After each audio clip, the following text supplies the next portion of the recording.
نحمده ونصلي على رسوله الكريم أما بعد فأعوذ بالله من الشيطان الرجيم بسم الله الرحمن الرحيم قل إن كنتم تحبون الله فاتبعوني يحببكم الله ويغفر لكم ذنوبكم والله غفور رحيم وقال تعالى ما آتاكم الرسول فخذوه وما نهاكم عنه فانتهوا واتقوا الله إن الله شديد العقاب وقال تعالى والعصر إن الإنسان لفي خسر إلا الذين آمنوا وعملوا الصالحات وتواصوا بالحق وتواصوا بالصبر صدق الله مولانا العظيم وقال رسول الله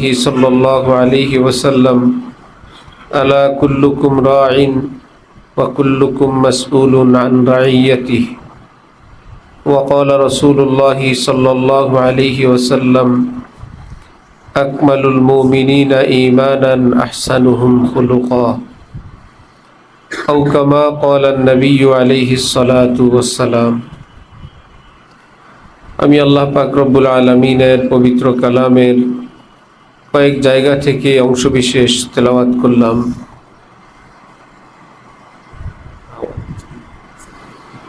এবং হযরত রাসূল করিম সাল্লাল্লাহু আলাইহি ওয়াসাল্লামের দুইখানা হাদিস শরীফ পাঠ করলাম। আল্লাহ পাক কোরআন শরীফ এবং হাদিস শরীফের কামিল হেদায়েত আমাদের সকলকে নসিব ফরমান। কোরআনে পাক এবং হাদিসে পাকের নূরে আমাদের জীবনকে সুন্দর করার, আলোকিত করার তৌফিক দান করেন। আজকের বয়ানের মাকসাদ যেহেতু মা বোনদের উদ্দেশ্যে বয়ান, এই শিরোনাম, তো এখানে আমরা উপস্থিত শ্রোতা এবং দূরের শ্রোতাদের মধ্যে আশা করি অনেক মা বোন থাকবেন। কাছাকাছিতে আমাদের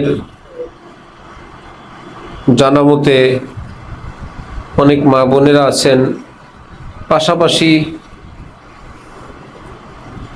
আমাদের এখানে এবং সারা দেশে, সারা দুনিয়ায় অনেক পুরুষ মানুষরাও আমাদের সঙ্গে বয়ানে যুক্ত। আল্লাহ পাক আমাদের সকলের ইসলাহ ফরমান, সকলকে আল্লাহ পাকের মহব্বতের দৌলত দান করেন।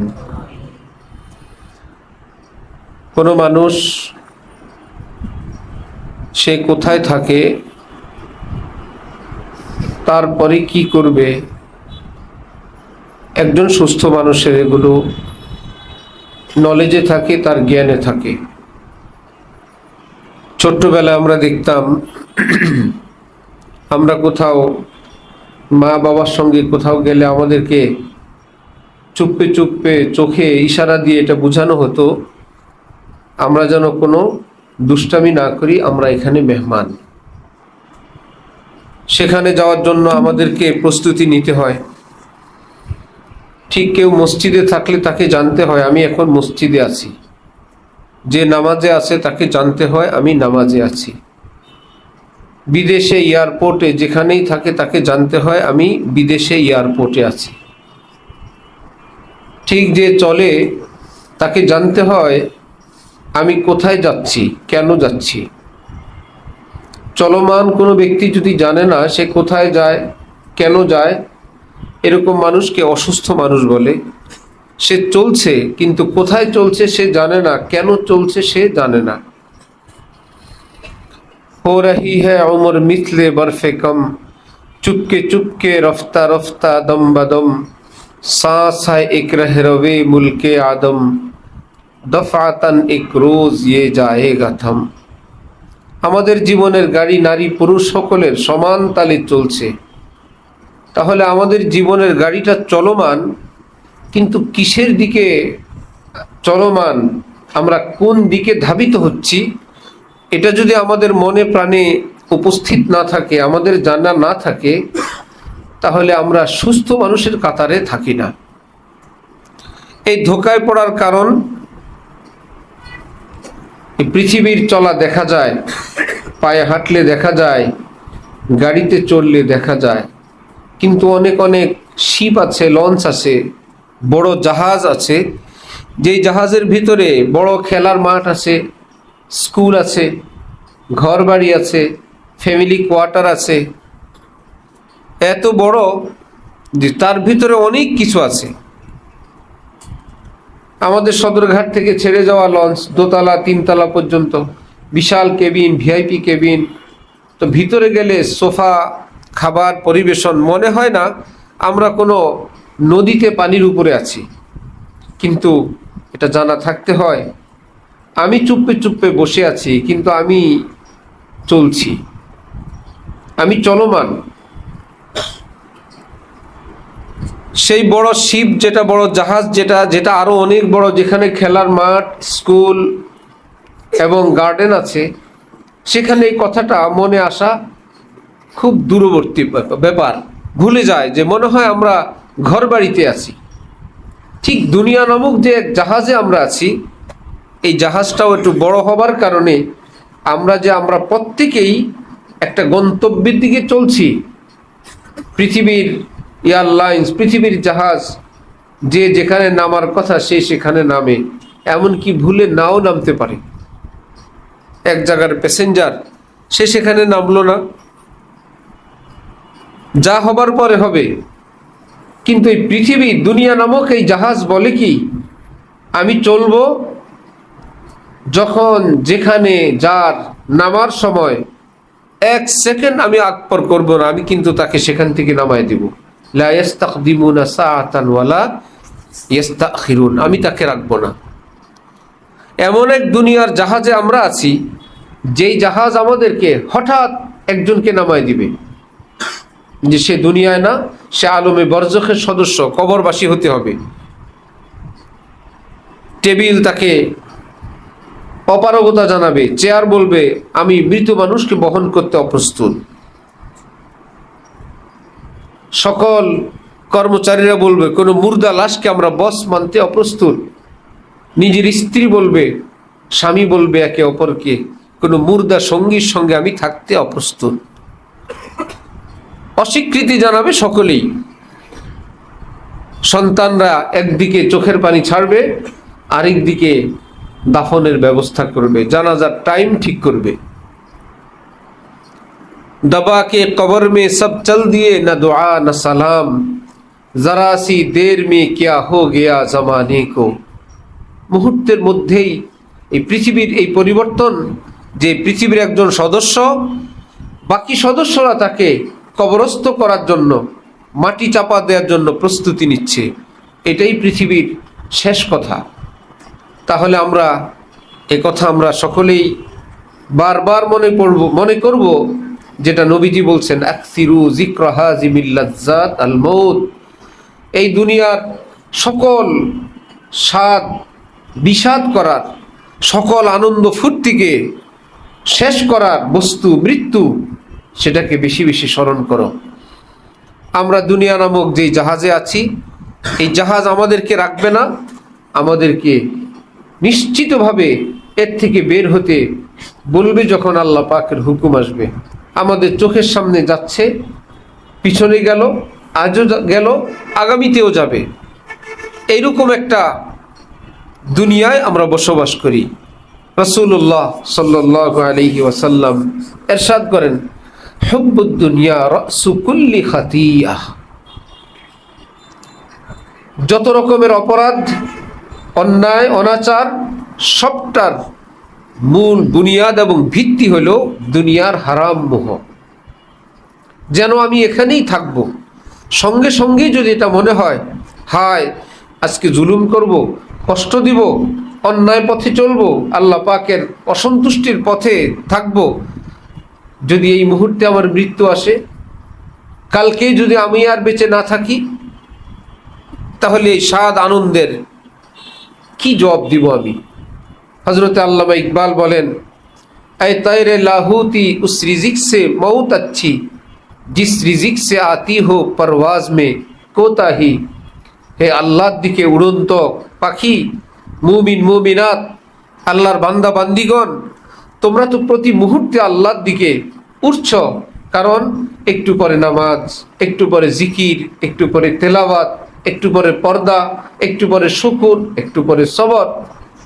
হাকিমুল উম্মত মাওলানা আশরাফ আলী থানভী বলেন, মুমিনের আজীব অবস্থা, সর্বদা সে আল্লাহর দিকে উঠতে থাকে। তার দুই ডানা, হয়তো শুকরিয়ার ডানা অথবা সবরের ডানা। যখন মন মতো পরিবেশ পরিস্থিতি হয়, সব কিছু ভালো লাগে, শুকরিয়া আদায় করে, এর মাধ্যমেও বান্দা আল্লাহর দিকে উড়ে। আর যদি মনের বিপরীত হয়, সবর করে, কষ্ট করে, তখনও বান্দা আল্লাহ পাকের দিকে উড়ে। তো মুমিন উড়া বন্ধ থাকে না, সর্বদাই উড়ে। কোনো আমলও যদি না করে, একটু আগের ঈমান একটু পরের ঈমান তো আর এক না, ঈমানের বয়স তো বাড়ে। ভিতরের ঈমান নিয়ে তার একটু সময় অতিক্রম করা, এর বরকতেও আল্লাহ পাক তাকে প্রমোশন দান করেন। যে ঈমানের বয়স একটু বাড়লো, কয়েক সেকেন্ড বৃদ্ধি হইল, 1 ঘন্টা ঈমানের বয়স বাড়লো, তার গায়ে যদি আমল থাকে তো নূরুন আলা নূর। তাই সেটাকেই ডক্টর ইকবাল বলেন, আই তায়রে লাহুতি, হে আল্লাহর দিকে উড়ন্ত পাখি, তুমি তো উঠছো আল্লাহর পানি, আল্লাহ দিদারের লক্ষ্যে তোমার উড়াউড়ি। উস রিজিক সে মৌত আচ্ছি, ওই রিজিক, ওই খাবার খোরাক, ওই স্বাদ আনন্দ ফুর্তি, हम ऐसे लज्जतों को काबिल लानत समझते हैं कि जिनसे रब मेरा ऐ दोस्तो नाराज होता है। এই পৃথিবীর স্বাদ আনন্দ দুই প্রকার, কিছু আছে লানতি আনন্দ, কিছু রহমতি আনন্দ। একই আনন্দ, আনন্দ উল্লাস অট্টহাসি, বেপর্দার হাসি, পরপুরুষের সঙ্গে হাসি, জুলুমের হাসি, আরেকজনকে লজ্জা দেওয়ার হাসি, সেটা লানতের হাসি। আরেকটা হলো যে শরীয়তে পাকের সীমারেখার ভিতরে থেকে কোনো আনন্দ ফুর্তি, যে না সেটা পর নারী পর পুরুষের সঙ্গে, না কাউকে তিরস্কার করে, না কাউকে জুলুম করে, না কোনো নাফরমানির পরিবেশে, না, আল্লাহ পাক সীমারেখার মধ্যে থেকে কোনো কথা, কোনো ভালো কথা, এর মধ্যে কোনো হাসি খুশি, শরীয়তে পাক সেটার কোনো বাধা নাই। বরং ইসলামের শিক্ষা, কেউ যদি এরকম শরীয়তের বিধিবিধানের ভিতরে থেকে হাসে, নবীজি শিখায় দিলেন, আমার সে বান্দাকে, উম্মতকে তুমি দোয়া করবা, আজ হাকাল্লাহু সিন্নাক, আল্লাহ তুঝে হাসতা রাখে, আল্লাহ তোমাদেরকে দিন ইমানের সাথে আনন্দে দীর্ঘজীবী করুক, তোমাদের মুখে হাসি ফুটায় রাখুক, তোমাদেরকে আনন্দে রাখুক।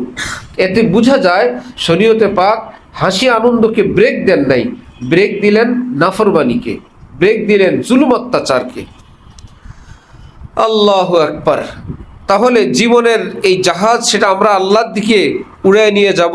ডক্টর ইকবাল বলেন, ওই রিজিক, ওই স্বাদ আনন্দ, ওই লোকমা, ওই পোশাক, ওই খাট পালং, ওই দিনার সেট, ওই বাড়ি গাড়ি, যেটা সংগ্রহ করলে তুমি আল্লাহর দিকে উড়াটা শুধু ব্যাহত হবে না, থেমে থাকবে না, ছিটকে পড়বে নিচের দিকে। এক কাজ করো, সেটাকে তুমি বর্জন করো, আল্লাহর দিকে উড়া অব্যাহত রাখো। আমি সেই রিজিক গ্রহণ করব না। আমার মায়েরা, আমার বোনেরা, আপনারা যদি আপনার স্বামীকে যদি মনে করেন বলা প্রয়োজন, সবাই বলতে হবে না যে আমরা ইনশাআল্লাহ আমরা হালাল খাবো, আমাদের ঘরে আমরা হালাল রুজি নিয়ে আমরা জীবন যাপন করব, আমাদের কিছু ঋণ আছে, আমরা সেই ঋণ পরিশোধের জন্য সকলে মিলে দোয়া করব। এক সাহাবী নবীজির নিকট আসছেন যে আমরা অনেক ঋণগ্রস্ত, আমরা অনেক অভাবগ্রস্ত।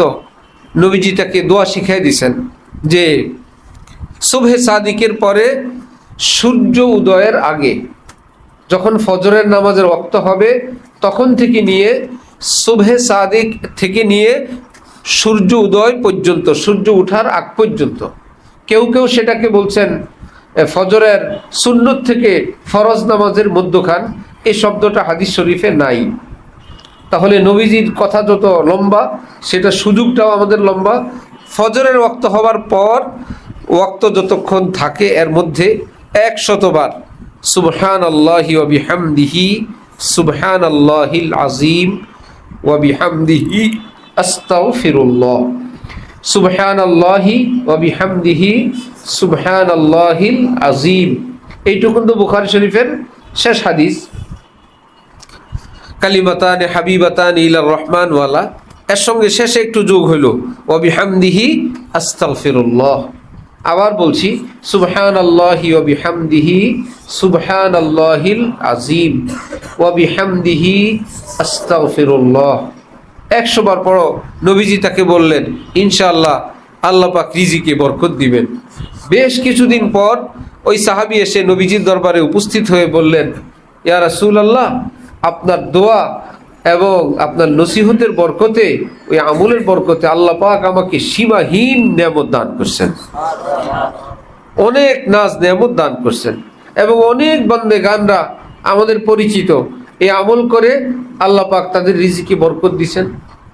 আমার শায়েখের কাছে একজন জুমার পরে এসে আমার সামনে মুসাফা করতে বলতেছে, হযরত, আমার অনেক ঋণ ছিল, আপনি আমল দিছিলেন, আলহামদুলিল্লাহ আমার ঋণ পরিশোধ হয়ে গেছে, আমি এই বছর ওমরায় যাব, দোয়া করবেন।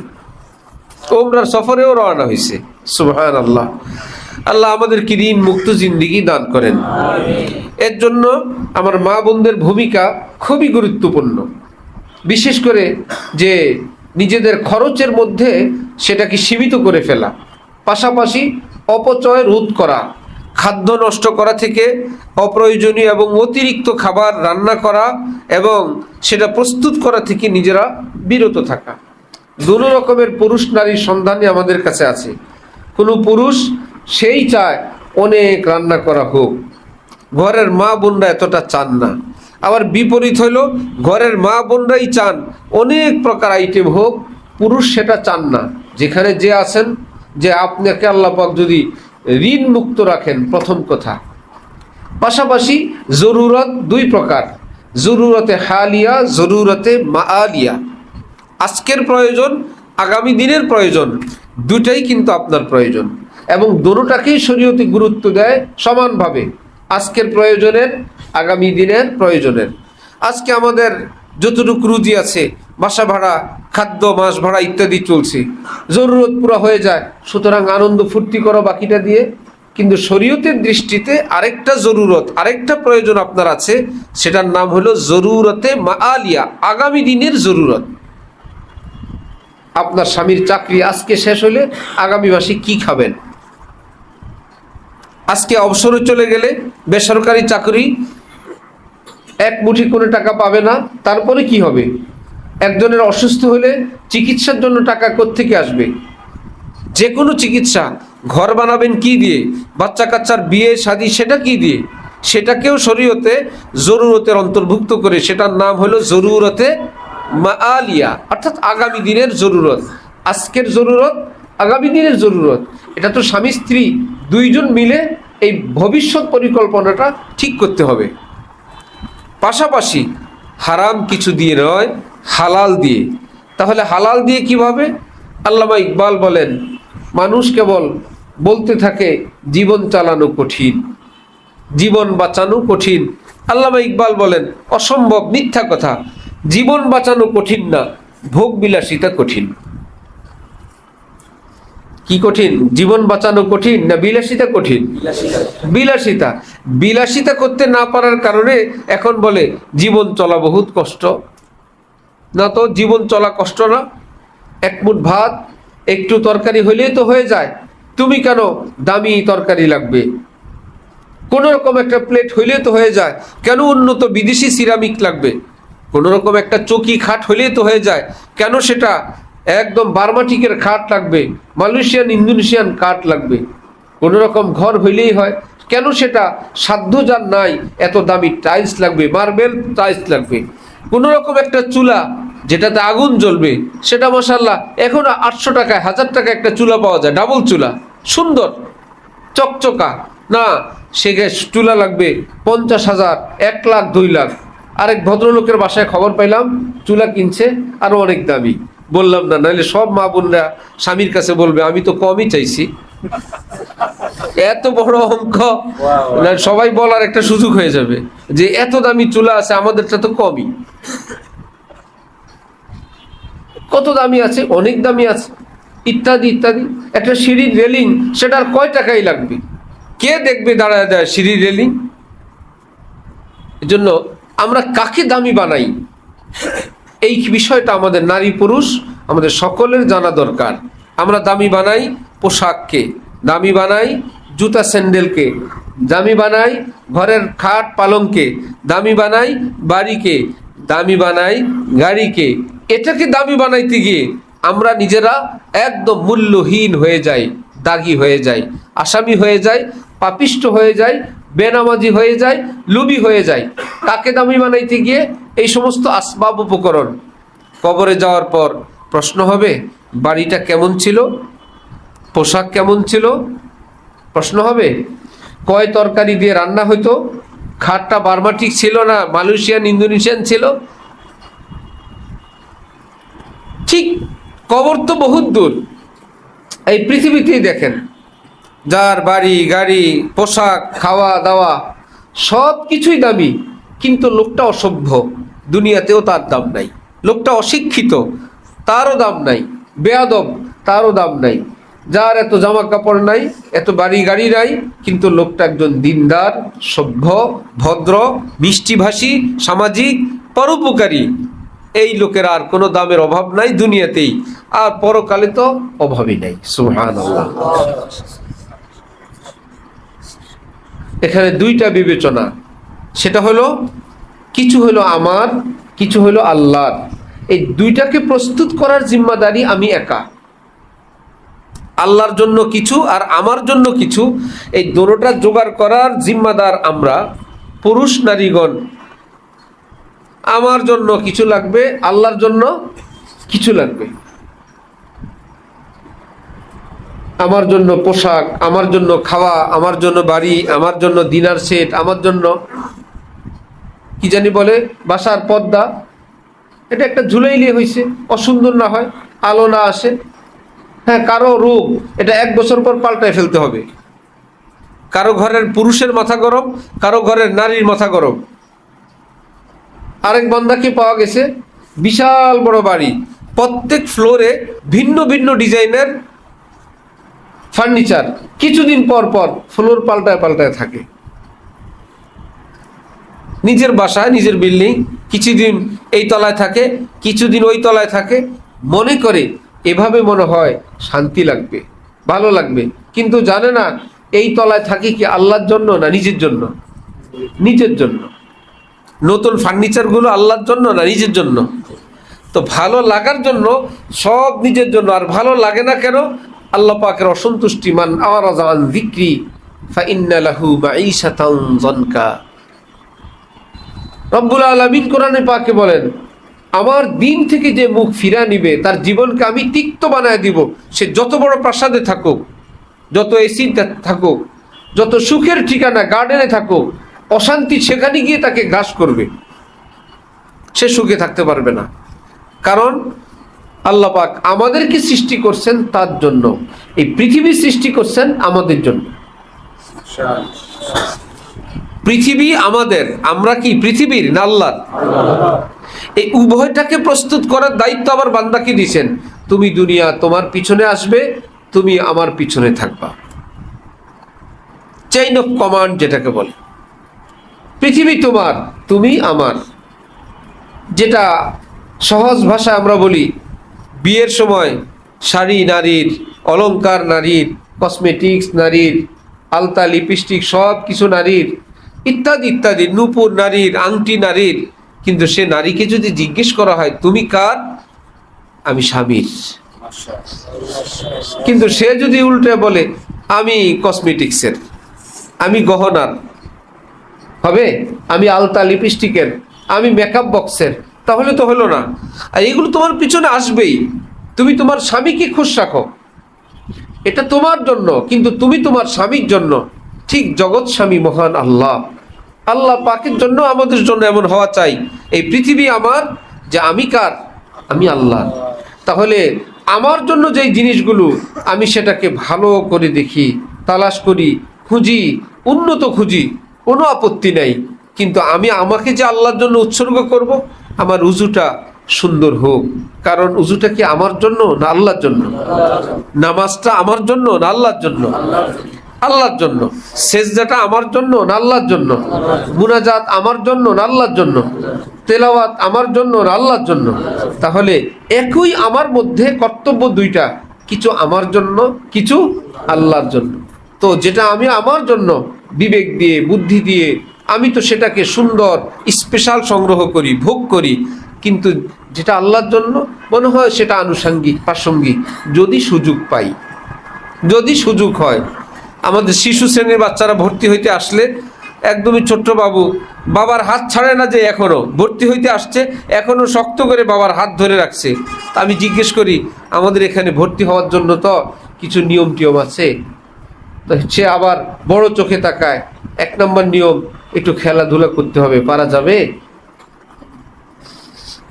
সে তো খুশি, তো ভালো প্রতিষ্ঠানে আসছি, উপরে দোলনা আছে, দোলনার মধ্যে একটু দোলা যাবে? অনেক সুন্দর সুন্দর খাবারের মজার আইটেম আছে দোকানে, টাকা পয়সা খরচ করে কিনে কিনে খাওয়া যাবে? বাবা কি টাকা দিবে?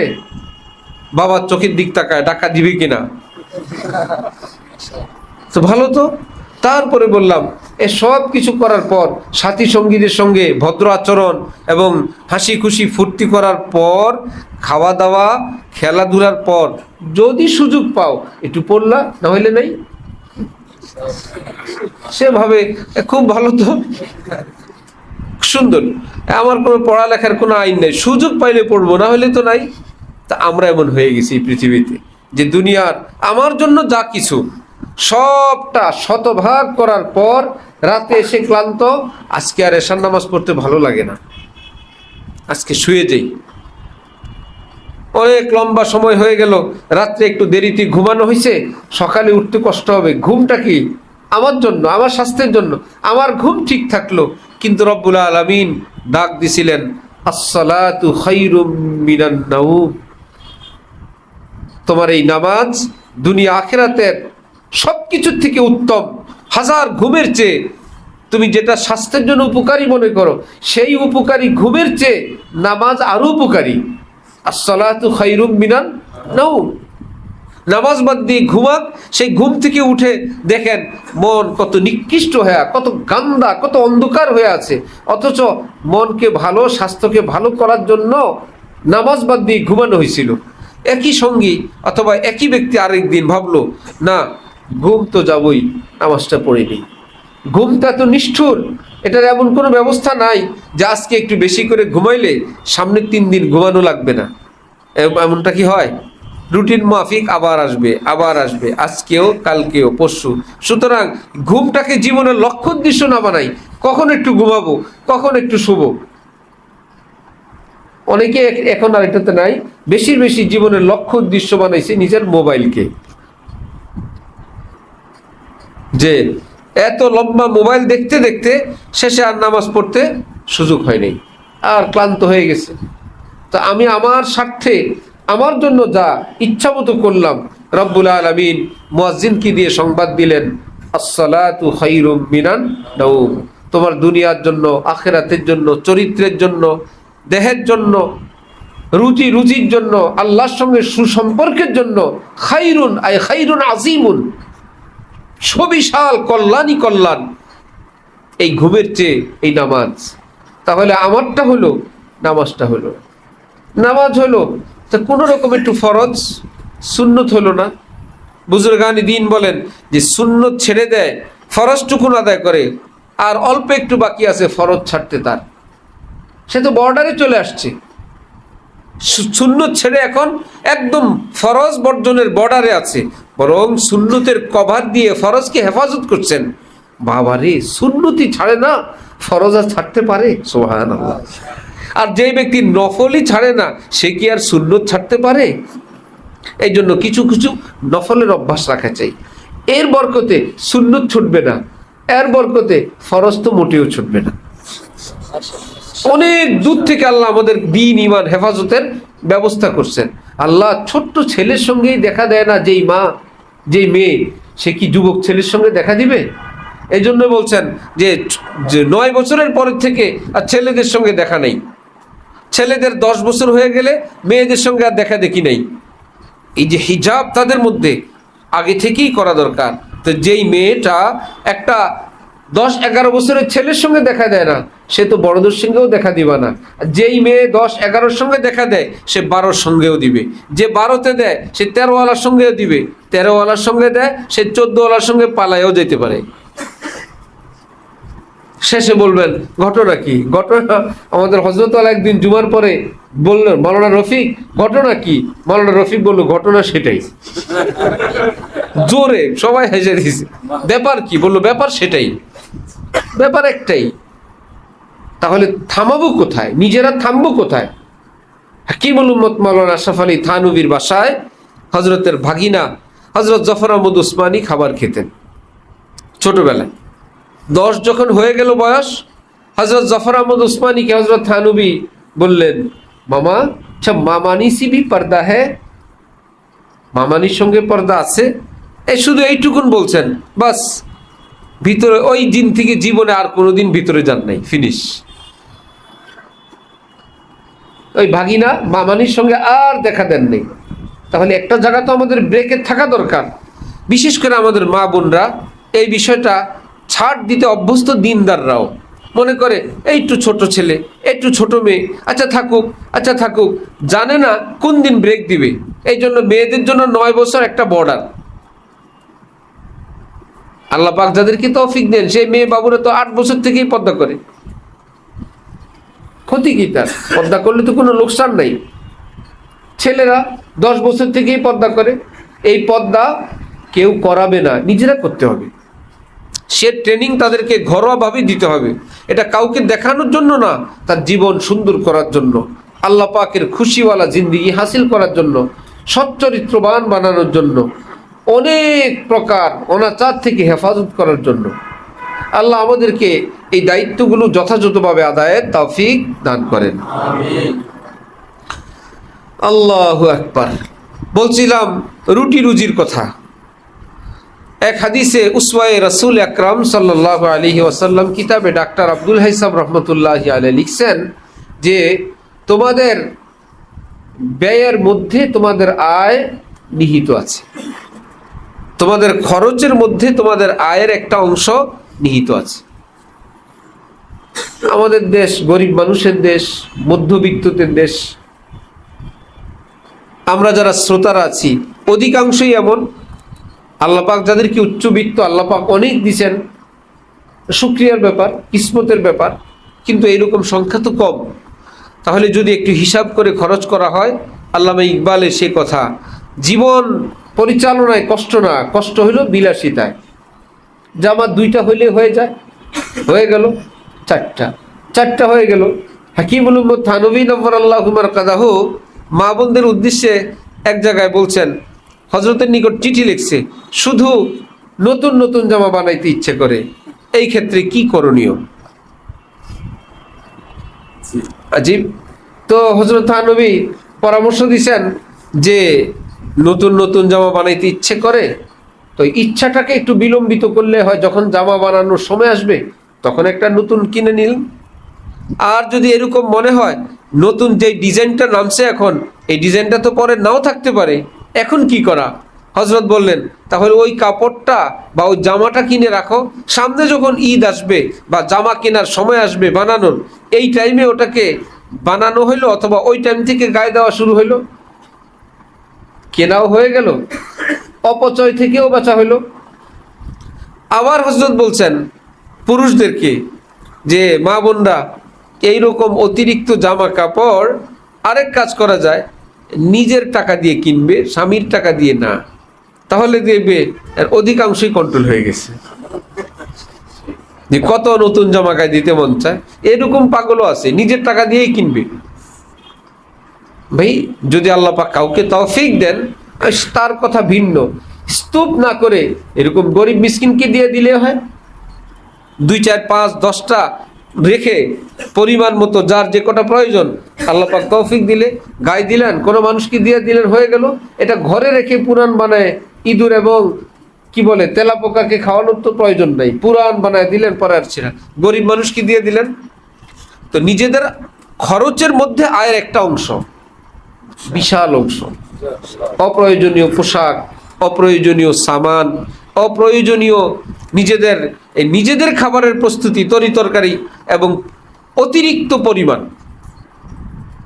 যেখানে হাদিসে আছে তাআমুল ওয়াহিদি ইয়াকফিল ইসনাইন, একজনের খাবার দুইজনের জন্য যথেষ্ট। নবীজির ভাষা ইয়াকফি, একদম যথেষ্ট। সেখানে একটু কম রান্না হোক, একটু কম তরিতরকারি হোক, এতে পুরা মাসে যদি 5,000 টাকা সেভ হইল, কারো 10,000 টাকা সেভ হইল, এই 10 আপনাকে কে দিবে? অথচ অতীতের মাসগুলো হলো মাসে আরো 5,000 টাকা ঋণ হয়, আর একটু পরিমাণে কম, আইটেম কমানোর কারণে এখন 10,000 টাকা সেভ হয়।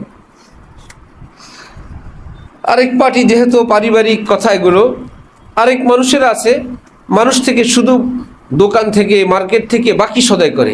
এটা হলো বেবরকতির একটা মস্ত বড় মাধ্যম। কারণ খরিদ যখন করে পয়সা তো লাগে না,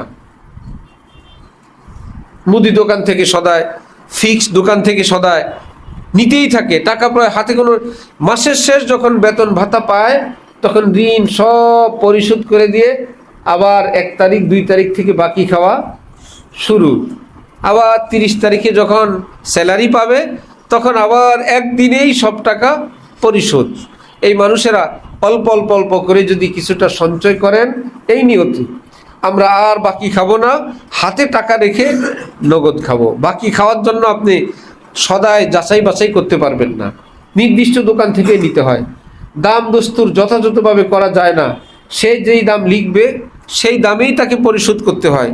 এতে ভালো মাল এবং কম মূল্য এই দুইটা থেকেই ঠকে বাকিতে। আর যখন নগদ হবে অতিরিক্ত হবে না, না আমি তো আজকে 2 কেজি আলু কেনার টাকা নাই, 1 কেজি নিয়ে যাই।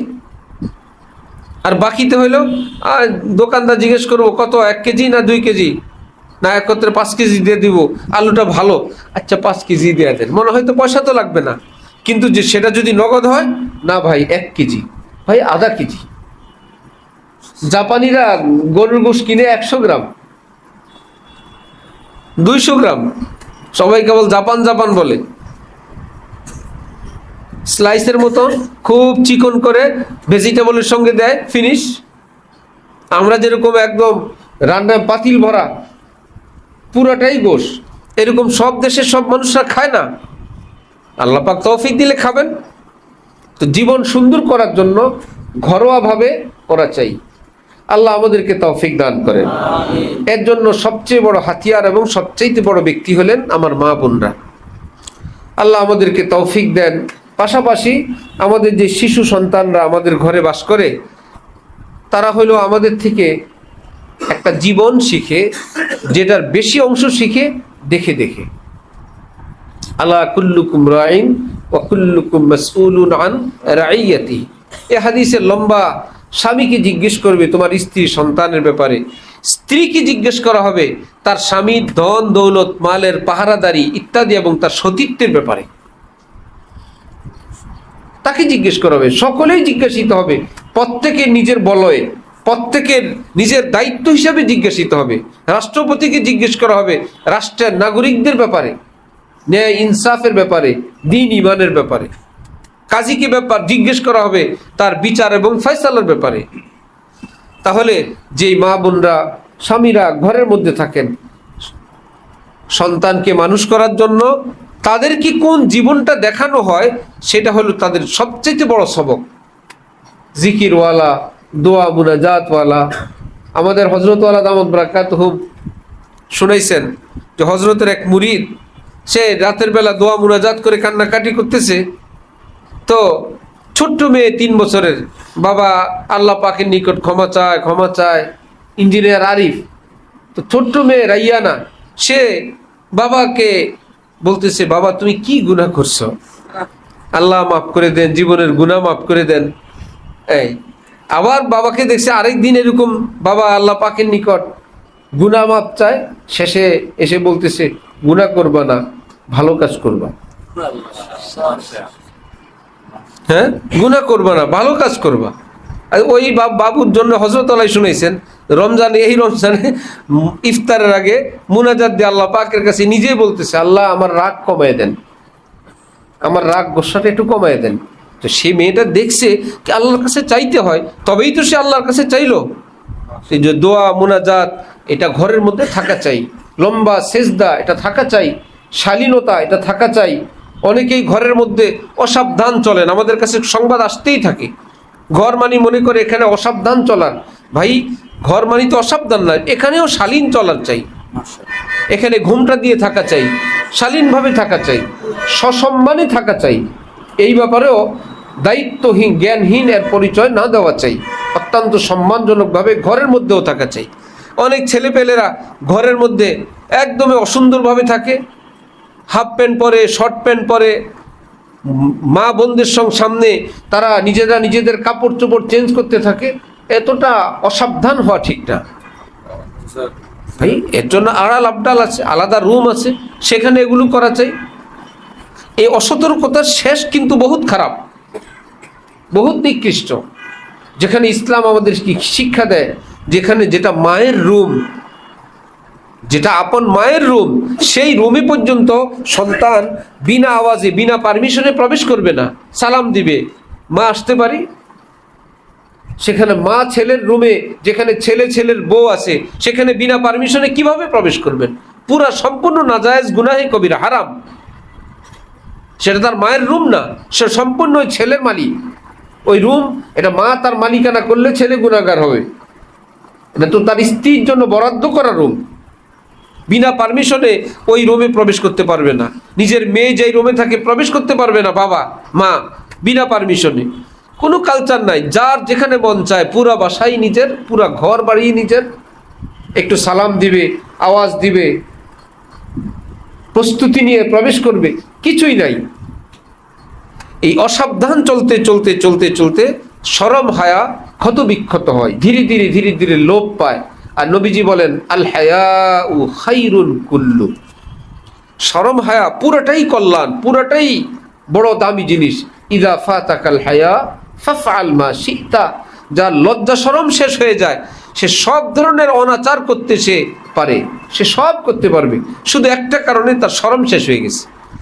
তো লজ্জা শরমের লালন এটা রাখা চাই। ছোট্ট মেয়েদের লালন পালনে আগে থেকেই পায়জামা পরানোর অভ্যাস করা চাই। ছোট্ট মেয়ে দেখেন না কত সুন্দর লাগবে, ভালো লাগবে, এবং তার শরম হেফাজতের জন্য এটা ভালো। ছোটবেলা থেকেই হিজাব পরে, পায়জামা পরে, এভাবেই ট্রেনিং দেন।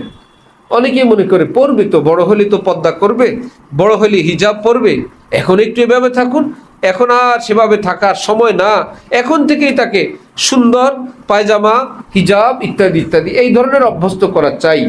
আল্লাহ আমাদেরকে, আমাদের মুসলিম সমাজকে বুঝ দান করেন। পোশাকের বিষয়ে একটা মাসআলা, সেটা হলো যার যে অংশ, নারী পুরুষের যে অংশ সতর ঢাকতে হবে, সেটা একটা তো হলো সে অংশটা ঢাকতে হবে, সঙ্গে আর দুইটা কথা আছে। সেটা হলো এইটুকুন মোটা কাপড় দিয়ে ঢাকতে হবে, বাহির থেকে যেন দেখা না যায়। দ্বিতীয় আরেকটা কথা, এইটুকুন ঢিলা ঢালা হইতে হবে, বাহির থেকে যেন বুঝা না যায়। আমার বডিটা ঢাকতে হবে এভাবে, এই কাপড় দিয়ে যেন দেখা না যায়, এইটুকুন ঢিলা ঢালা ভাবে, বাহির থেকে যেন বুঝা না যায়। আমার মা বোনরা জেনে থাকবেন, ইন্তেকালের পর পুরুষকে 3 কাপড় দিয়ে দাফন করা হয়, মা বোনদেরকে কয় কাপড়? 5টা কাপড়। মা কোনোভাবে যেন একজন নারীর শরীরের কোনো অঙ্গ প্রত্যঙ্গ, একটা লাশ কেউ যেন না দেখে। আর আপনারা সেটাও দেখে থাকবেন, পুরুষদেরকে ওপেন কবরে নামানো হয়, আর মা বোনের খাটের উপর একটা কাপড় ঢেকে দিয়ে কবরে নেওয়া হয়, বড় একটা চাদর টান টান করে ধরা হয়। উপস্থিত কোনো পর পুরুষ যেন ওই মুর্দা নারীর লাশটাও দেখতে না পারে। শতভাগ ফেতনা মুক্ত, কোনো ভয় নাই, কোনো ফেতনা নাই। বয়স্কা নারী, মৃত নারী, শরীয়ত তার ইজ্জত, তার সম্মান, তার দেহটাকে এইটুকুন সম্মান, এইটুকুন হেফাজত রাখার নির্দেশ দিলে, তাহলে জীবিত নারী, তরুণী, যুবতী নারীর জন্য নিজের শরীরের হেফাজত এবং কতটা ঢিলে ঢালা পোশাক পরা দরকার, এটা আমরা বুঝার চেষ্টা করি। আল্লাহ আমাদেরকে তৌফিক দান করেন। রাস্তায় কখনো এমন হয় যে বয়স্কা নারী, তিনি বোরকায় আবৃত, তার সঙ্গে উপযুক্ত মেয়ে বোরকাবিহীন, ফাররা মিনাল মাতার কামা তাহতাল মিজাব, কোন বোকা লোক, গুড়ি গুড়ি বৃষ্টি পড়ে, এই জন্য খুব দ্রুত সে দৌড় দিল, এক জায়গায় দাঁড়াইলো, কোথায়? পুরা ছাদের পানি পড়ে যেখানে সেখানে। গুড়ি বৃষ্টি থেকে দৌড়ে ছাদের পানি নালার নিচে গিয়ে দাঁড়াইলো। এই লোক যেমন বোকা, ওই মা এবং মেয়ে দুইজন এমন বোকা। যদি এমন হয় মা চেষ্টা করার পরেও মেয়ে পড়ে না ইত্যাদি, তাহলে তো মা বোকা হওয়া থেকে মুক্ত, ওই মা ভালো, বোকা না। কিন্তু তাকে বুঝানো চাই, আর সেই বুঝানোর জন্য দ্বীনি কিতাবাদি মাসাইলের কিতাব বেহেশতি জেওয়ার, তালিমুদ্দিন, হাকিমুল উম্মত হযরত থানভীর লেখা ফুরুউল ঈমান, এগুলো সাফাই মুআমালাত, ইসলাহুর রুসুম, হযরত থানভীর লেখা। আমি আবার বলছি, বেহেশতি জেওয়ার, তালিমুদ্দিন, ফুরুউল ঈমান, ইসলাহুর রুসুম, সাফাই মুআমালাত, এই ধরনের কিছু কিতাব আছে এমদাদিয়া লাইব্রেরির হাকিমুল উম্মত হযরত আশরাফ আলী থানভী রহমতুল্লাহি আলাইহি এর লেখা। এগুলো ঘরের মধ্যে তালিম হওয়া চাই। এতে অনেক মাসাইল আছে, দ্বীনি হাজারো কথা আছে। ঠিক এমনি ভাবে সিরাতে খাতিমুল আম্বিয়া, ছোট্ট একটা রেসালা, হযরত মুফতি শফি সাহেব রহমতুল্লাহি আলাইহি এর লেখা সিরাতে খাতিমুল আম্বিয়া। ঠিক পাশাপাশি আছে তালিমুল ইসলাম, প্রশ্ন উত্তর আকারে, ইসলাম কি, ইসলাম কি শিক্ষা দেয়, না ছোট্ট ছোট্ট প্রশ্ন উত্তর আকারে, একদম চটি কিতাব, কিন্তু ইসলামের মৌলিক বহু শিক্ষা এই কিতাবের মধ্যে আছে। বহু বড় বড় মানুষরা এগুলো লিখছেন। তো যেই সমস্ত ঘরে আলেম নাই অথবা আলেম আছেন, ঘরের মানুষদের তালিমের জন্য 10 মিনিট হোক, 5 মিনিট হোক, আপনারা এই কিতাবে তালিম শুরু করে দেখেন। ইনশাআল্লাহ মাসে 6 মাসে একবার মা বোনদের উদ্দেশ্যে তালিম হয়, আর তখন প্রতিদিন ঘরে তালিম হবে মা বোনদের উদ্দেশ্যে নির্বাচিত কিতাব থেকে। আর আমাদের পীর ও মুর্শিদ হযরত ওয়ালা শাহ আল্লামা আব্দুল মতিন সাহেব দামাত বারাকাতুহুম, হযরত ওয়ালার যে অনুদিত কিতাব, যে কোনো কিতাব আপনারা ঘরে পাঠ করতে পারেন। আজকেও এক আলেমী দ্বীন, বড় আলেম মুহাদ্দিস খতিব খুব কান্না করতেছিলেন যে হযরত ওয়ালার কিতাব পড়ে আমি আগাইতে পারি না। আমার মনে হয় তিনি কাসেম নানুতুবি, তিনি গঙ্গোহী, তিনি থানভী, এবং মনে হয় আল্লাহ ওনার একার ভিতরে সব অলিদেরকে জমা করে দিয়েছেন। আমার চোখের পানি ধরে রাখতে পারি না। তো হযরত ওয়ালার অনেক সুন্দর সুন্দর শান্তিময় পারিবারিক জীবন আছে। অনেক মানুষের রাগ বেশি, তাদের জন্য ক্রোধ দমন, নূর অর্জন, অহংকার ও প্রতিকার ইত্যাদি ইত্যাদি অনেক কিতাব আছে বাংলা বাজারে। হাকিমুল উম্মত প্রকাশনী এই নামে হযরত ওয়ালার কিতাবগুলো ছাপে। সেখান থেকে হযরতের কিতাব নিয়ে পড়তে পারেন। শেখুল ইসলাম হযরত আল্লামা তকি উসমানী সাহেব দামাত বারাকাতুহুম, ওনার কিতাবাদি গ্রহণযোগ্য, সেগুলো পড়তে পারেন। হযরত থানভীর কিতাব পড়তে পারেন। হযরত মাওলানা শামসুল হক ফরিদপুরি রহমতুল্লাহি আলাইহি, ওনার কিতাব পড়তে পারেন। এই সমস্ত বুজুর্গানি দ্বীনের কিতাব আরও অনেক আছে। আমি তো সবার নাম নেওয়ার কোনো ঘোষণা দিচ্ছি না, স্যাম্পল আমি কয়েকজনের বললাম। নিশ্চিন্তে চোখ বন্ধ করে ওনাদের কিতাব ঘরে যদি আপনারা তালিম শুরু করেন, দেখবেন অমূল্য রত্ন আল্লাহ আপনাদের ঘরে দান করা শুরু করছেন। আশ্চর্যের সংবাদ পেলাম 3-4 দিন আগে হযরত তাকি উসমানী সাহেব সম্পর্কে, ঠিক না? সেটা হলো দুপুরে আধা ঘন্টা কাইলুলা করেন। কতক্ষণ? তো কাইলুলা করতে গিয়ে ঘুম আসার আগে 10-15 মিনিট হাকিমুল উম্মত হযরত থানভীর কিতাব পড়েন, আর 15 মিনিট ঘুমান। বলল এই 15 মিনিট আমি পড়তে পড়তে হযরত থানভীর শত শত কিতাব পড়া হয়ে গেছে।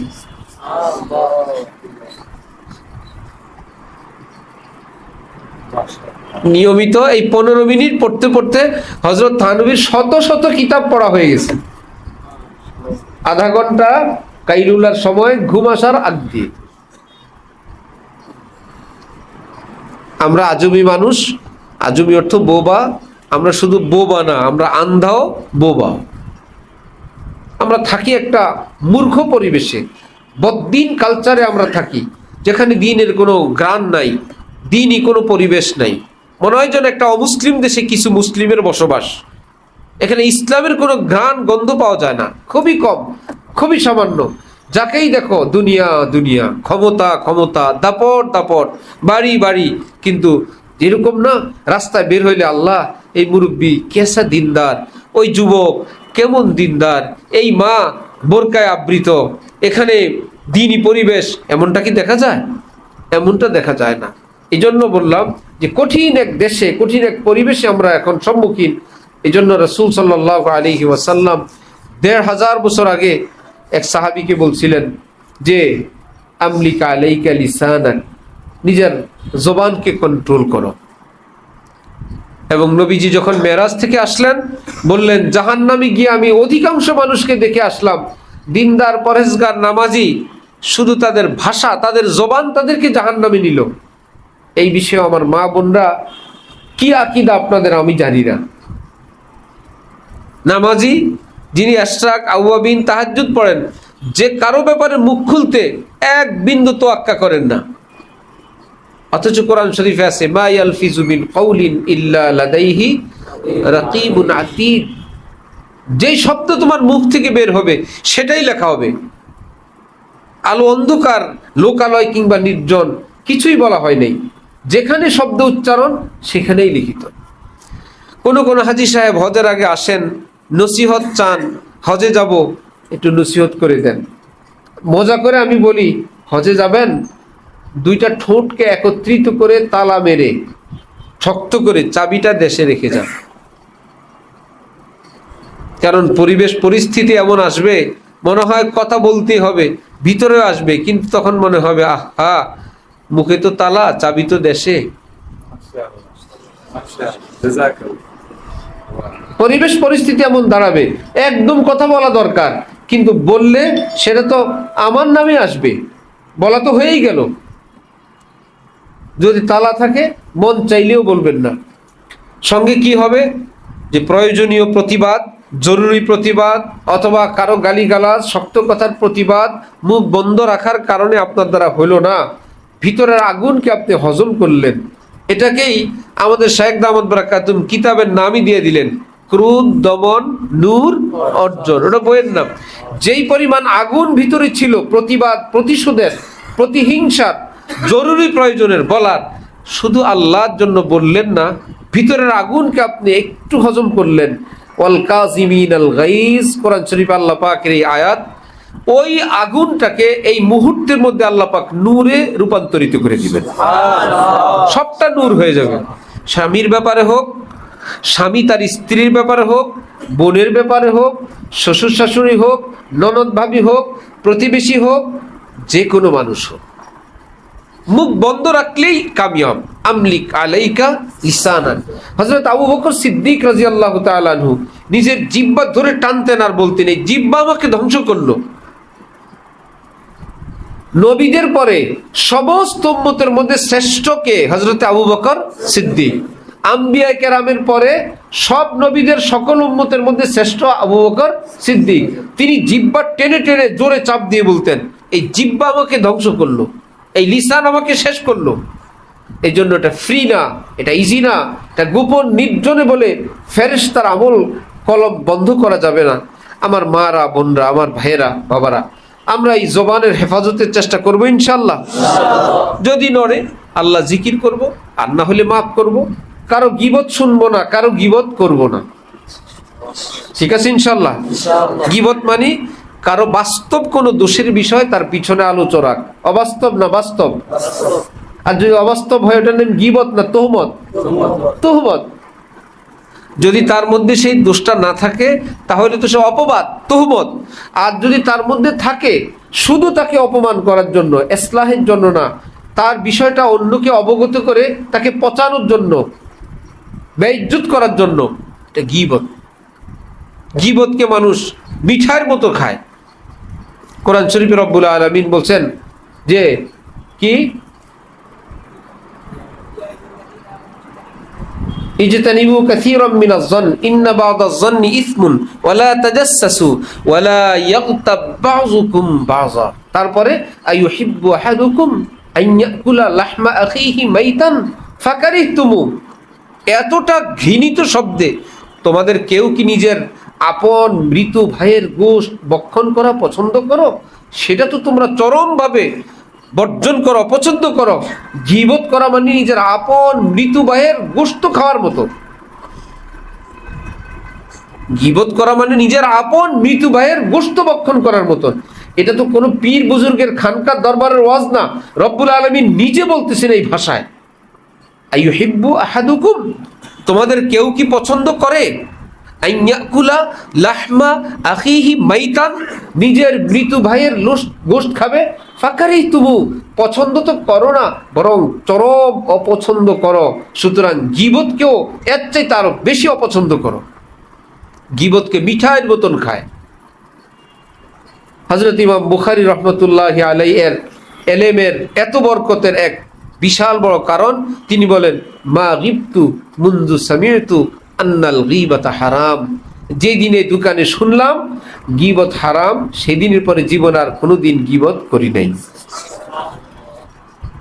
মা গিবতু মুনযু সামি'তু আন্নাল গীবাতা হারাম, যেদিন শুনলাম গীবত হারাম, আর এই জবানে গীবত। কারো দোষ না, সাথী সঙ্গীর দোষ না, সহকর্মীর দোষ না, প্রতিবেশীর দোষ না, ছেলে মেয়ের দোষ। অনেকে মনে করে নিজের ছেলে মেয়ে, নিজের ভাই বোন, নিজের স্বামী স্ত্রী। এটা তো নারীরা মনে করে বাপের বাড়িতে গেলে স্বামীর ব্যাপারে দুই এক কথা বলা সুন্নত, দেবরের ব্যাপারে বলা মুস্তাহাব, জায়ের ব্যাপারে বলা এটা সুন্নতে মুআক্কাদা, ননদ এবং শাশুড়ির ব্যাপারে বলা ওয়াজিব অথবা ফরজাইন। একদম কিভাবে থাকে, বাপের বাড়িতে আসলো ওই সংক্রান্ত কোনো পার্টি উঠায় নাই। মেয়েটা যদি কোনো বুজুর্গের বয়ান বা পরকালের ভয়ে চুপ থাকলো, আশপাশ থেকে বোনরা আর মা খবর নিতে থাকে। কেমন কোনো ডাক্তাররা যেমন মাদ্রাসার ছাত্র গেলেই জিজ্ঞেস করে মারে কিনা, না এখন তো কি মুশকিল, হ্যাঁ পড়ার জন্য শাসন করে কিনা, না জি না, বড় মুশকিল। হ্যাঁ পড়ার জন্য চাপ দেয় কিনা, জি পাইছে। এইবার ওই ডাক্তার, কোনো ডাক্তার, বদ্দিন ডাক্তার যারা দিনের সন্ধান পায় নাই, আমাদের দিনদার ডাক্তাররা কষ্ট পায় যে আপনি ডাক্তার যখন বলেন, তো আমরাও তো ডাক্তার, দিন ইমান বুঝে না এরকম ডাক্তার। তখন ওই ছাত্রের বাবাকে বলি, এইটুকুন ছোট্ট বাচ্চাকে প্রেশার দেয়, এই কারণেই বাচ্চা অসুস্থ। খুঁজে পাইছে একটা, হ্যাঁ খুঁজতে খুঁজতে। তো মাদ্রাসায় বা যে কোনো শিক্ষাঙ্গনে পড়ালেখার জন্য চাপ দিবে না, কেটে কেন শ্বশুর বাড়ি, ওনারা বলে দিবে আপনি যেদিন পারবেন সেদিন শোনাবেন মহাশয়। তাহলে তো তিনি বলবেন, আপনিই তো বলছেন যেদিন পারবো, আমার পারার দিন এখনো আসে নাই, আজও না কাইলো না। কিছু প্রেশার দিতেই হয়। হ্যাঁ যারা দেন তারা অমানবিক জুলুম অত্যাচার না করেন। আপনার সন্তান হলে কি বলতেন, কমপক্ষে এইটুকুন অনুভবে রাখেন। তো এইরকম যারা খুঁটে খুঁটে খুঁটে খুঁটে খুঁটে কি বলা যায় একটা না একটা কিছু বের করে, মাদ্রাসায় কি তোমাদেরকে মিনারেল ওয়াটার খাওয়ায়, পানি কি ফুটায় খাওয়ায় না, দেখছেন? আরে বাবা, কোন ভার্সিটিতে কোন হলে পানি ফুটায় খাওয়ায়, কোন জায়গায় মিনারেল ওয়াটার খাওয়ায়? এমন সোয়াল করবে অটোমেটিক বলবে না পানি খেয়ে। ভাই কমপক্ষে বিশাল বড় ফিল্টার পানি আছে মাদ্রাসায় এখন মাশাআল্লাহ, আছে কি না? শুধু এখানে না, বহু মাদ্রাসায় উন্নত মানের ব্যবস্থা। না ওই ডাক্তারের মাথায় হইলো কোন জায়গায় মাদ্রাসার একটা ভুল ধরবে। গত কিছুদিন আগে অভিভাবক সম্মেলনে শুনেছিলাম যে বাইরে সিরিয়াল 40-50 জন জেন্টলম্যান, চর্মরোগ বিশেষজ্ঞ, অ্যালার্জি ডাক্তারের সামনে, তো ভিতরে একজন দিনদার লোক তার বাচ্চা নিয়ে ঢুকছে। বাচ্চা মাদ্রাসায় পড়ে, আর ডাক্তার বলতেছে মাদ্রাসাগুলো সব অ্যালার্জি মাদ্রাসায়। ওই ভদ্রলোক তখন দিনদার বললো, স্যার আমার বাইরে যে 50 জন বসা সব মিস্টার, সবই মিস্টার, কেউ মাদ্রাসার নাই। ওরা কোন মাদ্রাসার অ্যালার্জিতে ধরছে সেগুলোকে? অ্যালার্জি মাদ্রাসায় না, অ্যালার্জি ডাক্তারের মাথায়, বুঝো নাই? ছোটবেলায় আমরা ঈদের দিনে কেউ বলতো বাংলাদেশ লাল, কেউ বলতো বাংলাদেশ সবুজ, কেউ বলে বাংলাদেশ হলুদ। ঘটনা কি পরে জানা গেল যে যেই কালারে চশমা পড়ছে। না গল্প শুনো একটা, বহুত আগের চশমার গল্প মনে পড়ছে। এক লোক ছোট জিনিস চোখে দেখে না, তো ডাক্তার বাজারে গ্রাম দেশে চশমার আছে, ডাক্তার না একদম বিশাল বড় চশমা এক জায়গায় কাপড়ের মধ্যে বিছিয়ে বসে। বিভিন্ন রুগীরা গিয়ে চশমা চোখে দিতে থাকে, যেটা একটু ভালো দেখে ওইটা কিনে নিয়ে যায়। এটা হলো পাওয়ার পরীক্ষা। সে বলছে আমি ছোট জিনিস দেখি না, আমাকে ছোট জিনিস যেন বড় দেখি, এই জন্য চশমা দেন। কোরআন শরীফ পড়তে পারি না, একদম চশমা দিয়ে দিছে। এখন সব বিশাল বিশাল বিশাল বিশাল দেখে দিনকাল ভালোই যায়। হাটে গেছে মাছ কেনার জন্য, এইবার তো ছোট ছোট পুঁটি মাছরে কাতল মাছ মনে করে কিনে নিয়ে আসছে। ছোট জিনিসটা বড় আর মনে নাই, এটা হচ্ছে চশমার কারণে। বাসায় আসছে তো বকা জোকা, এই অল্প মাছ এত দাম। সে ভাবছে আমার এই চশমার কারণেই বড় ঠক। দোকানে গিয়া বলছে চশমা বিপরীতটা দেন, যত বড়ই হোক যেন কি দেখা যায়, আমার আর লাগবে না। সে আবার উল্টা চশমা দিছে। এখন আহা কষ্ট, যেই দাম, বড় লাউ দেখা যায় পিচ্ছি লাউয়ের করার মতো, বড় মাছ দেখা যায় ছোটর মতো, দাম বলে না ঠিক মতো। কোন রকম বাজার সদাই করে যখন বাসায় রওনা হলো, বিশাল খাল। খাল এখন দেখে খাল তো ছোট, পাশে সাঁকুর মতো দেখা যায়। ভাবছি এইটুকুন ছোট খাল, বাচ্চারা মনে হয় খেলনা সাঁকু দিচ্ছে। তো নিজে চেক দিয়ে পার হওয়ার জন্য রেডি হয়েছে, খালি গিয়ে পড়ছে। তো বড় চশমায় এক ঝামেলা, ছোট চশমায়ও কি আর। তাহলে চশমা কি নিবে না? একটা নিরপেক্ষ চশমা আছে, একুরেট সাইজ, যেটা যেমন আমি সেটাকে যেন তেমন দেখি, বড়ও না ছোটও না। তো কিছু মা আসেন মেয়ে বিয়ে দেওয়ার পর এরকম ঘুরতে থাকেন, কি আছে দোষ, কি আছে দোষ, কি তার মানে তিনি ওই রকম একটা চশমা পরছেন যে নির্দোষ রাখা যাবে না, কোনো না একটা দোষ চাপানোই লাগবে। ভাই একটা ফ্যামিলির থেকে আরেকটা ফ্যামিলিতে যাওয়ার পর কিছু অমিল থাকবেই। আমার মা বোনদেরকে আমি অনেক আগে বলছিলাম, আপনি ননদ, আপনি ভাবি, আপনি শাশুড়ি। শুধু দিনকালের পরিবর্তনে, বিয়ের আগে আপনি ননদ, আপনার বিয়ে হয়ে গেলে কোনো ঘরে আপনি কি বউ, আপনার একজন শাশুড়ি আছে। কিছুদিন পর আপনি হয়ে যাবেন শাশুড়ি, আপনার তখন একজন বউ থাকবে। একই পাঠ, একই ব্যক্তির, শুধু মেয়াদকালে আপনার নতুন নতুন নাম। সুতরাং মুখ খুলে বলবেন না আপনি ভাবিরা বহুত খারাপ, আপনি ভাবি হতে চলছেন। আপনি বউ হলে বলবেন না শাশুড়িরা বহুত খারাপ, আপনি শাশুড়ি হতে চলছেন। আপনি আজকে শাশুড়ি হয়ে বলবেন না বউরা খারাপ, আপনিও বউ ছিলেন। ভাবি হলে বলবেন না ননদ খারাপ, আপনিও ননদ ছিলেন কিংবা আছেন। আপনি সব, অথবা আপনারাই সব। কেমন? সবাইকে নিয়েই বাঁচতে হবে, কেউ আমার মতো না, পৃথিবীর কেউই আমার মতো না। আমার বাপও না, মাও না, ভাই বোনও না, স্বামীও না, ননদ ভাবি শাশুড়ির তো প্রশ্নই আসে না। সবাই নিজের মতো। এই পৃথিবীতে বসবাস করার পদ্ধতি একে অপরকে সম্মান করার, একে অপরের দোষ ত্রুটি লুকিয়ে রাখার, একে অপরের জন্য দোয়া করার, একে অপরের দোষ চর্চা না করে আল্লাহ আল্লাহ করে এই দুনিয়া থেকে যাওয়ার। আর যদি সমাজের সবাইকে সোজা করতে চান, আপনার মতো তৈরি করতে চান, ফ্যামিলির সবাইকে এরকম যাকে সোজা করতে চান, সেও তো ডিউটিতে আছে আপনাকে তার মতো বানানোর জন্য। আপনি দায়িত্বে আছেন, তাকে আপনার মতো বানাবেন, সেও তো তার মাথায় গুরু দায়িত্ব নিয়ে আছে। নতুন বউ, বিভিন্ন মেয়েরা নাকি আজকাল বলে, কি বলো শ্বশুর বাড়ি থেকে 1 মাসে সব সোজা করে ফেলবো। শাশুড়ি তো বসে আছে, বউ কি বলো আসুক 1 মাসে বউ সোজা করে ফেলবো। তো যারা 1 মাস মেয়াদ নিয়ে এরকম রেডি হয়ে আছেন, দোনো পার্টি এক জায়গা হলে কি হবে না, বরং সোজা হওয়ার জন্য প্রস্তুত থাকেন। ইমামে রব্বানী হজরত রশিদ আহমদ গঙ্গুহি, যিনি নিজের যুগের পৃথিবীর শ্রেষ্ঠ আলিম ছিলেন, শত্রুরা তার নিকট চিঠি লিখত আর গালিগালাজ করত ইচ্ছা মতো। যখন তিনি অসুস্থ, খাদেমকে জিজ্ঞেস করলেন, আমার বন্ধুরা কি আজকাল আমাকে স্মরণ করে না? খাদেম হজরত মাওলানা ইয়াহিয়া কান্দলুবি, শেখুল হাদিস জাকারিয়া সাহেব রহমতুল্লাহ আলাইহির বাবা, বললেন, হজরত এত নিকৃষ্ট ভাষায় লেখে, আপনাকে শোনানোর মতো না। তিনি বললেন, আরে ভাই, তোমরা তো আমার ভক্ত, আমার প্রশংসা গেয়ে বেড়াও, তোমাদের দৃষ্টিতে আমার কোনো ভুল বিচ্যুতি নজরে পড়বে না। হইতে পারে তারা আমাকে থেকে দূরে থাকে, আমাকে পছন্দ করে না, তাদের চোখে আমার কোনো বাস্তব ত্রুটি পড়তে পারে। সেটা যদি চিঠিতে লেখে, আমার তো সেটা ইসলাহ করা দরকার। এই ভুল নিয়ে তো আমি রশিদ আহমদ কবরে যেতে চাই না। অবশ্যই চিঠি শুনেইবা, হাজার গালিগালাজের মধ্যেও যদি কোনো সংশোধনের উপযুক্ত কোনো বিষয় থাকে, আমি প্রস্তুত, আমি সেটা থেকে তওবা করব। এত বড় মানুষ যদি এই প্রতীক্ষায় ইন্তজার থাকে যে আমি আমার ভুলটুকুনের ইসলাহ করব, সুতরাং বৌমা কেন শাশুড়ির থেকে প্রত্যাশা করবেন না? তিনি আমার অভিভাবক, তিনি আমার মা, তিনি আমার শাশুড়ি, তিনি আমার স্বামীর মা। হাজার আমাকে ধমক রাগ, এর মধ্যে আমার জন্য কি শিক্ষণীয় কিছু নাই? এর হাজার কথার বলার পরে তাকে কি মা বলে একটা ডাক দেওয়া যায় না? সে তো এক মা, আমি সেবা করেই যাব, আমি তাকে সম্মান করেই যাব, আমি তাকে সম্মান করে ইজ্জত করে আমি তাকে খুশ করব। ইনশাল্লাহ আপনি যেদিন শাশুড়ি হবেন এর চাইতে আরো উন্নত বৌমা আল্লাহ আপনাকে দান করবেন।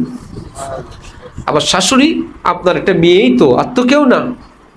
এই মেয়েটা থেকে আপনি একজন জ্ঞানী গুণী বুদ্ধিমান 10-20 বছর সংসার করা একটা মানুষের বুদ্ধি জ্ঞান কেন কামনা করবেন?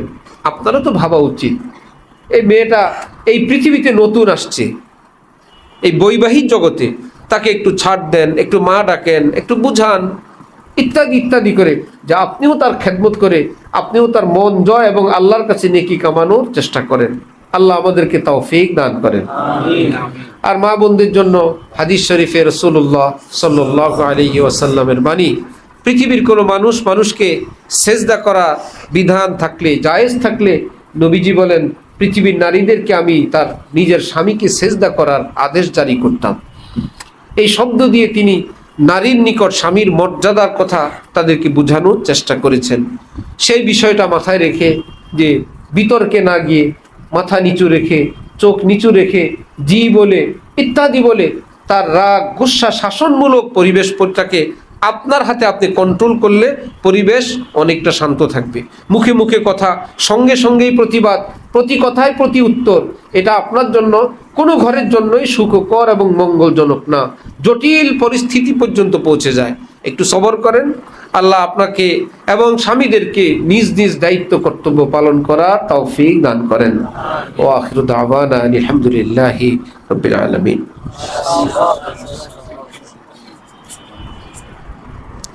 কেউ নাকি তাবিজ এবং ঝাড়ফুঁক ইত্যাদি সম্পর্কে জানতে চেয়েছেন। ইতিমধ্যে কয়েকটা দোকান ভালো চলে, ঠিক আছে? সেই দোকানের পণ্য যদি হয় স্বামী স্ত্রীর মিল মহব্বত, আর যদি হয় মনের মানুষকে কাছে পাওয়া, এই আরেকটা হলো ব্যবসা বাণিজ্যে উন্নতি, ঠিক আছে? আরেকটা হলো বিদেশ ভ্রমণে সফলতা, নাকি? আরেকটা হলো রাজনৈতিকভাবে বড় পদ পাওয়া। এবং এই তাবিজগুলোর জন্য যারা যারা দেয়, আমাদের বসুন্ধরায় আছে, মোহাম্মদপুরে আছে, মোহাম্মদপুরের কবিরাজ আমার পরিচিত। তো এক তাবিজ হলো 1,11,000 টাকা। উনি কোটিপতি, কাজ হইলে হোক না হইলে নাই, বিশাল। তো তাবিজের জগতে ধোঁকাবাজ প্রতারক অনেক বেশি, এত বেশি যে সহি তদবিরওয়ালা মানুষ একদমই কম। 1 নম্বর তথ্য। দ্বিতীয় তথ্য হলো একদম শরীয়ত সম্মতভাবে ঝাড়ফুঁক তাবিজ আমাদের ওলামায়ে দেওবন্দ সেটাকে জায়েজ বলছেন, সেটা জায়েজ। এই অর্থে, যে অর্থে আমরা ঔষধ সেবন করি, কেউ যদি মনে করে ঔষধ তাকে সুস্থ করবে, এটা কি হলো? শিরিক। সুস্থতার মালিক কে? তাহলে ঔষধ কেন সেবন করে? আল্লাহ যদি সুস্থ করবেন, ঔষধ একটা উসিলা। ঠিক তাবিজ তাকে সুস্থ করবে, এটা শিরিক। তাবিজ চিকিৎসার মতোই একটা মাধ্যম, এই সুস্থ দেনেওয়ালা কে? আল্লাহ।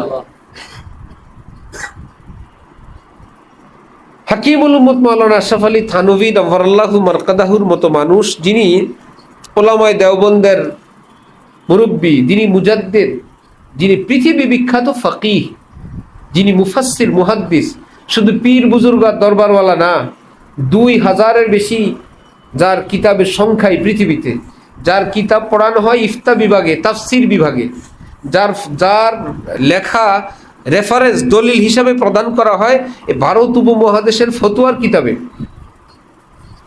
সেই ব্যক্তি তার কিতাব বেহেশতি জেওয়ারের মধ্যে এই তাবিজের বিষয়ে লিখছেন এবং মা বোনদেরকে পরামর্শ পর্যন্ত দিচ্ছেন, ছোট্ট বাবুদেরকে যদি কোনো তাবিজ দেয় সেটা যেন এই যে রূপা, তামা, পিতল যেগুলোর মধ্যে তাবিজের মতো গোল, হজরত পরামর্শ দিচ্ছেন এগুলো দিয়ে গলায় দিও না, ঘুমের সময় পিঠের নিচে পড়লে বাচ্চা ব্যথা পাবে।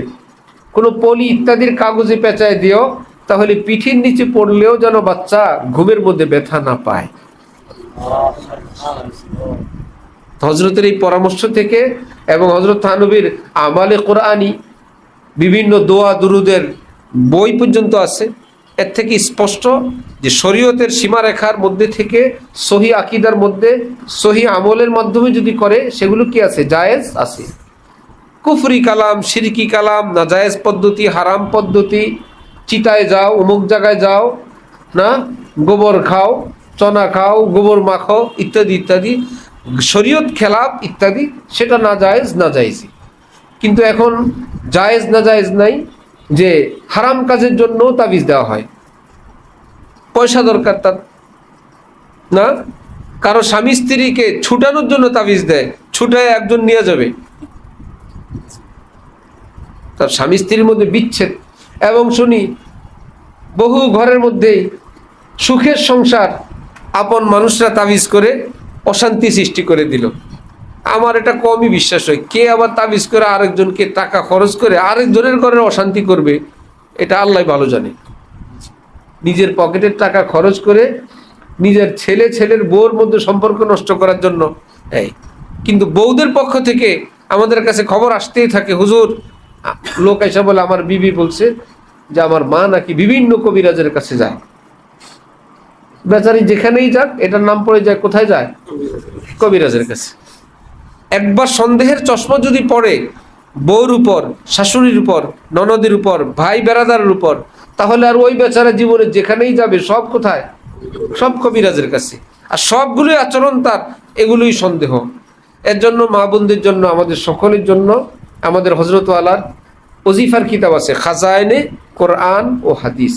খাজায়েনে কোরআন ও হাদিস আমাদের মুসলিম বাংলায়, সেখানেও যোগাযোগ করলে পাবেন, মার্কাজুল ইহসানে যোগাযোগ করলেও পাবেন, আপনাদের পরিচিত কারো মাধ্যমে এমনি বাংলা বাজার হাকিমুল উম্মত প্রকাশনী সেটা ছাপে, সেখানেও পাবেন। অনেকগুলো ছোট ছোট আমল আছে, সেগুলো সংগ্রহ করলে, আমল করলে, যেমন 3 কুলের আমল, সকালে 3 বার কুল হু আল্লাহ, 3 বার ফালাক, 3 বার নাস, কোরআনে পাকের সর্বশেষ 3 সূরা, প্রত্যেকটি যদি 3 বার করে পাঠ করেন, নবীজির ভাষা ইয়াকফিকা মিন কুল্লি শাই, সকল বিষয়ের জন্য যথেষ্ট। অর্থাৎ জাদু টোনা, জিন, দুর্ঘটনা, অ্যাক্সিডেন্ট, তাবিজ, কবজ, ভূত পেরেত ইত্যাদি যা আছে সব কিছু থেকে আল্লাহ এই আমলের বরকতে আপনাকে হেফাজত করবেন। সকালে পড়লে মেয়াদ সন্ধ্যা পর্যন্ত, সন্ধ্যা পড়লে মেয়াদ সকাল পর্যন্ত, তাহলে 24 ঘন্টা আমল করলে, 2 বার করলে 24 ঘন্টায় খোদাই নিরাপত্তায় থাকবেন, আসমানি নিরাপত্তায় থাকবেন।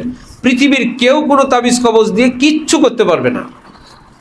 এবং এতটা ইয়াকিনের সঙ্গে থাকবেন, আমার নবীর কথা আমি আমল করছি, আমি আর জানি না। ছুটি তাবিজ কবজের, ঠিক আছে ইনশাল্লাহ। ওই কিতাব সংগ্রহ করলে আপনারা আরো ছোট ছোট দোয়া পাবেন, আমল পাবেন। কিন্তু যার তার কাছে যে কোনো জায়গায় টাকা খরচ করে, ইতিমধ্যে এমন সন্ধানও আমাদের কাছে আসে যে জিন চালান দিয়ে তদবির করে, আর এইরকম দুষ্ট কবিরাজ তার কাছে পালিত কিছু জিন থাকে, রুগী গেলে তার ডিটেলস জেনে তার উপর সোয়ার করে দেয়। এখন অন্য কোথাও গেলে এই জিন ছুটে না, ওনার কাছে গেলেই সুস্থ, পাসওয়ার্ড ওনার কাছে। হ্যাঁ, ওনার কাছে গেলে 3 দিন, 7 দিন, 10 দিন সুস্থ, আবার সেই আবার জিন পাঠায় দেয়। এইরকম দুষ্ট লোকও নাকি বের হয়েছে, আল্লাহ হেফাজত করেন। আরো সব নাজায়েজ পদ্ধতিতে। এজন্য কোনো বিজ্ঞ আলেম, আর বিজ্ঞ কি বলবো, ইমাম সাহেব, খতিব সাহেব, হুজুর সাহেব, মুহতামিম সাহেব, সবাই তাবিজ দিতে শুরু করছে, ঠিক না? সবাই তাবিজ দিতে শুরু করছে, কারণ এটা কোনো যাচাই বাছাই ব্যাপার নাই। আবার রুগী যাওয়ার পর এখানে আছে জায়গার জিজ্ঞেস করে, তো আপনার খরচ তো এখানে চালান দিতে হবে, লোক ডাকতে হবে। প্রাথমিক পর্যায়ে 1 লাখ সামথিং, ইংলিশে পড়ে পরেরটু 1 লাখ সামথিং, ওই সামথিং হলে 2 লাখ। এটা পারা যাবে কিনা? এই হয়ে গেছে তদবিরের জগৎ। এজন্য অনুরোধ করব, এই সমস্ত মানুষদের কাছে যাবেন না, নিজেরা আমল করেন। একান্ত যদি কোনো বিষয় ঠেকে যান, কয়েকজন আলেম থেকে জেনে বুঝে ভালো কোনো, বিশেষ করে টাকা পয়সার কোনো ডিমান্ড নাই এবং তিনি একজন নেক মানুষ, এটাই তার পেশা না, ইত্যাদি ইত্যাদি, এইরকম কোনো ভালো মানুষ থেকে যদি কোনো তদবির নিয়ে চলে যেতে পারেন, এটাই উত্তম।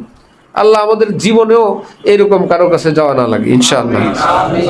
এবং যারা শুনতেছেন, একজনের জন্য আজকের পরে আর কোনো কবিরাজের কাছে মৃত্যু পর্যন্ত যাওয়া না লাগে। আমরা 3 কুলের উপর আমল করব এবং আল্লাহর উপর ভরসা রাখবো, কেমন ইনশাআল্লাহ? এবং দোয়া আবি দারদা আছে, দোয়া আনাস আছে, ছোট ছোট অনেক দোয়া আছে। আল্লাহ আমাদেরকে, আমাদের আপনজন প্রিয়জন সকলকে হেফাজত ফরমান। সুবহানাল্লাহি ওয়া বিহামদি, সুবহানাকাল্লাহুম্মা ওয়া বিহামদিক, আশহাদু আল্লা ইলাহা ইল্লা আনতা, আস্তাগফিরুকা ওয়া আতুবু ইলাইক। ওয়া আখিরু দাওয়ানা আলহামদুলিল্লাহি রাব্বিল আলামিন।